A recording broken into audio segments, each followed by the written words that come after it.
I know you always have enough, but just because there was a looseness to the offense tonight, even when you were playing at speed, what were you missing in terms of Davion's kind of quarterbacking, what you're trying to do? Yeah, just some of the, decision making.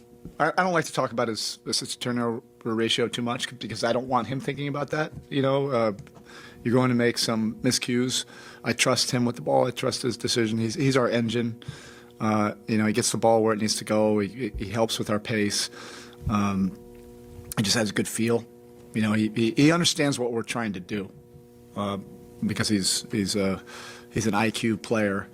But that's not an excuse. This could have been a different kind of game. It would have had to be that kind of game. We didn't have a lot of juice tonight, so it probably would have been similar to the Orlando game. You find a way to gut it out at the end, and that's probably my biggest takeaway right now is can we win some games where it's not at our identity. We'll work on it. Monday we're going to work on getting more consistent to how we want to play. But this is the NBA. It's not always going to go exactly how you want it to go. The competition has something to say about it. But the mental toughness that great teams figure out is you figure out a way to win. You figure out what the feel for a game is, and it might have to be an ugly win. And we'll get there on that as well. Thought process in starting Jaime over Khalil at the start of the second half? Just looking for some juice, looking for something to kickstart just some energy. Didn't really work out that way, but I don't know necessarily what would have. It wasn't an indictment on Khalil. Seems like the last few games pace has slowed down a little bit. How much of that is not playing what you want to play, and maybe some of it opponents kind of adjusting? I think it's both, for sure.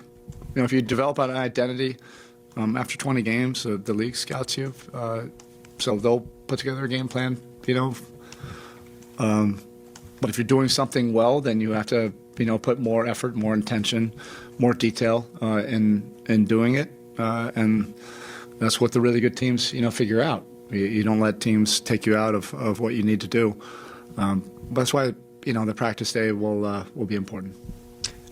Obviously, it would be more if it's in a win, but for someone like Simone, how good is it for you to see it, for he to see the ball go through the hoop and maybe get him off that sort of rough patch that he's been? How helpful can this be? I think it's probably feels good for him. For us, we know the value that he brings. One way or another, he gives you the gravity, but all the other details, we've been really encouraged by, the team defense, that he provides. He's very detailed.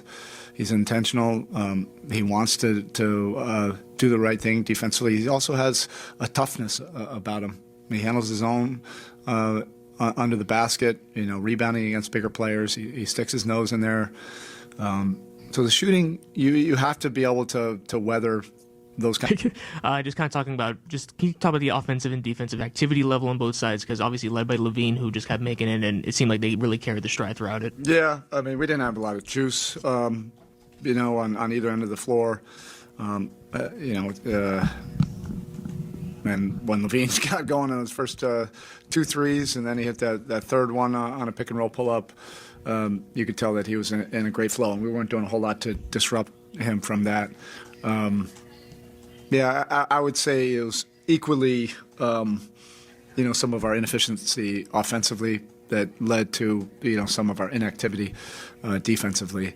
It was not one of our finer games, but we'll regroup. I want guys to get as much rest as possible. We have a practice day, which is good. I think we do need to get back in the gym and just fine-tune some things and get ready for Tuesday.